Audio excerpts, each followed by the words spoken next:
الموسيقار محمد عبد الوهاب من اعظم الملحنين، لكن عندي مشكله مع بعض اغانيه اللي كلماتها بتخلي دماغي تهنج. تعال بقى اقول لك على كام اغنيه منهم، يلا بينا.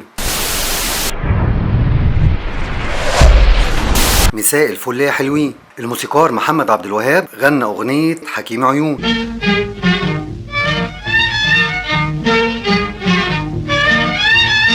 خلي بالك الموسيقى دي كانت سنة 1944، لحن لطيف وسابق عصر، لكن الموضوع نفسه كان مستفز قوي. الراجل راح لصاحبه في العيادة بتاعته وقابل هناك واحدة كان لسه شايفها بتاكل جلاس من 10 دقايق، فما صدق شافها تاني وقال يشقطها، وهي بصراحة كانت عايزة تتشقط. المهم قال لها انه صاحب الدكتور، فسألته انت دكتور انت كمان؟ هي فاهمة ان الدكتور صاحبه لازم يبقى دكتور. المهم قال لها ايوه، فبتقول له سنتي بتوجعني، وهو طبعا كان شكله دكتور سنان فعلا، فقال لها حكيم عيون افهم في العين. على فكرة دي أول مرة أشوف دكتور عيون يفهم في العين، وافهم كمان في رموش العين. لا ده أنت كوافير بقى. المهم فعلا شقطها، وبعدين عرف إنها خطيبة صاحبه. طب يا عم هي خلاص البنات خلصت، مفيش غير خطيبة صاحبك؟ قال لك ما هو لما عرف بعيد عنها. طب ما هي عارفة إنه صاحب خطيبها وهو اتجوزها في الآخر. لا يا عم عيب يا عم، استغفر الله العظيم يا رب. وفي أغنية تانية يقول لك بلاش تبوسني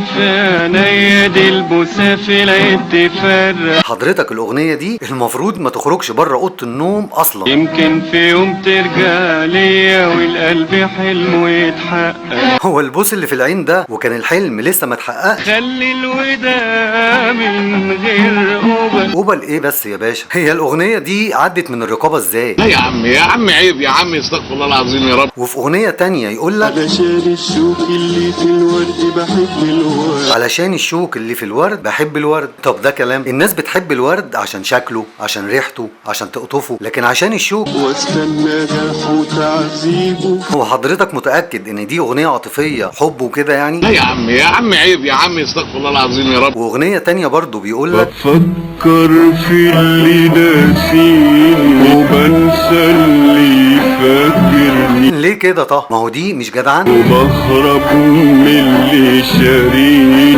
وادور على اللي بايعني. طب ده منطق بالذمة؟ هو حضرتك على طول غاوي تعب ومشاكل كده؟ يعني انت تنسى اللي فاكرك وتهرب من اللي شاريك وبعد كده ترجع تشتكي وتوجع قلبنا معاك يا فنان؟ لا يا عم عيب يا عم، استغفر الله العظيم يا رب. وفي أغنية تانية يقول لك ولا أقول لك كفاية كده أحسن حد يزعل مني ويقول لي يا عم عيب يا عم، استغفر الله العظيم يا رب. على فكرة أنا بحبه وبحب أغانيه، وبكرر تاني الموسيقار محمد عبد الوهاب من أعظم الملحنين، وفعلا يستحق لقب موسيقار الأجيال. دي حلقات صغيرة لكن استنوني كل أول شهر بحلقة فنية طويلة. ما تنساش بقى تشترك في القناة عشان تشوف الحلقات اللي جاية، وبتفرج على الحلقات اللي فاتت. سلام يا حلوين.